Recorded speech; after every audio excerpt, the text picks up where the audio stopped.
Stéphane Destug, que sont les classifications au juste? Alors, les classifications dans une branche, dans n'importe quelle branche, vont classer les emplois les uns par rapport aux autres selon des critères classants. Souvent, elles vont prendre en compte ou pas les diplômes d'études et elles vont donner des seuils d'accueil. Elles vont servir à hiérarchiser les emplois les uns par rapport aux autres. Elles vont classer l'emploi mais non les salariés et elles vont renvoyer très souvent à des grilles salariales minimum en fonction des coefficients. Alors, quels sont les enjeux pour les petites et les grandes entreprises, mais aussi pour les salariés, dans la mise en place du nouveau système?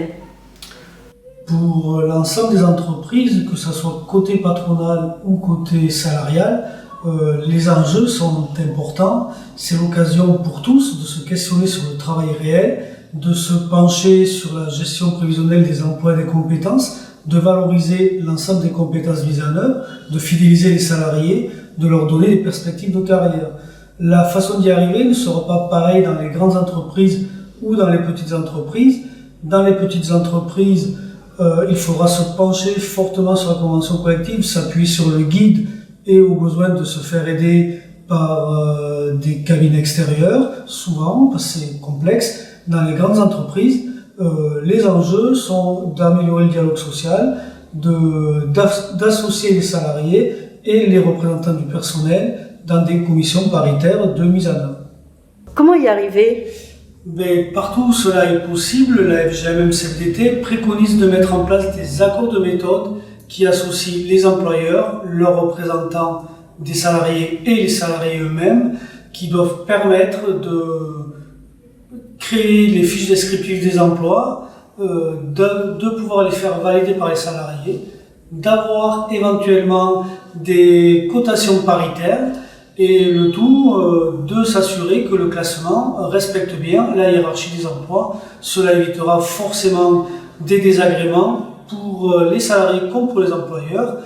Dans tous les cas, à minima, on ne peut pas entendre qu'un nouveau système de classification se mette en place sans y associer les salariés et dans la rédaction de leur fiche d'emploi et dans la consultation de cette même fiche d'emploi une fois qu'elle est écrite, dans la notification.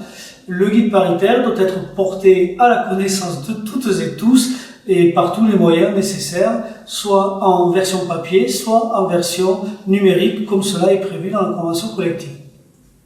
Quand se mettront en place les classifications? Alors, comme la plupart des domaines de la convention collective, il est prévu qu'elle soit obligatoirement en place pour le 1er janvier 2024.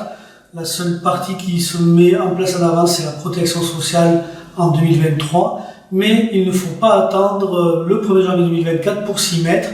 Il est utile, indispensable que les entreprises rentrent immédiatement dans le système de manière à travailler fortement sur les emplois, d'avoir le temps de le faire. Ça demande un travail important.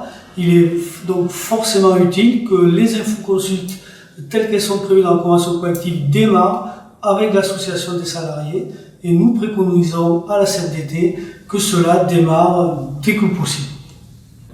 Quelles incidences sur les rémunérations en général?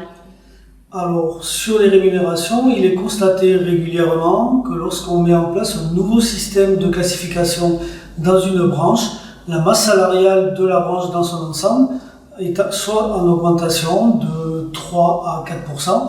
Après, individuellement, pour chaque salarié, il a été acquis qu'il ne pourrait pas y avoir de baisse de rémunération induite par le nouveau système de classification. C'était un point très important.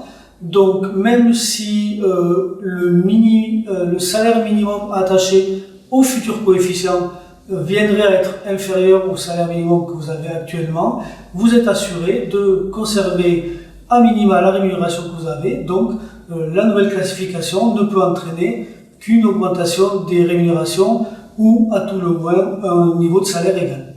La mise en place du système de classification est le gros morceau de la nouvelle classification. Un système de classification, c'est pas tous les jours que ça arrive. Le dernier, c'était en 1975, soit il y a près de 50 ans.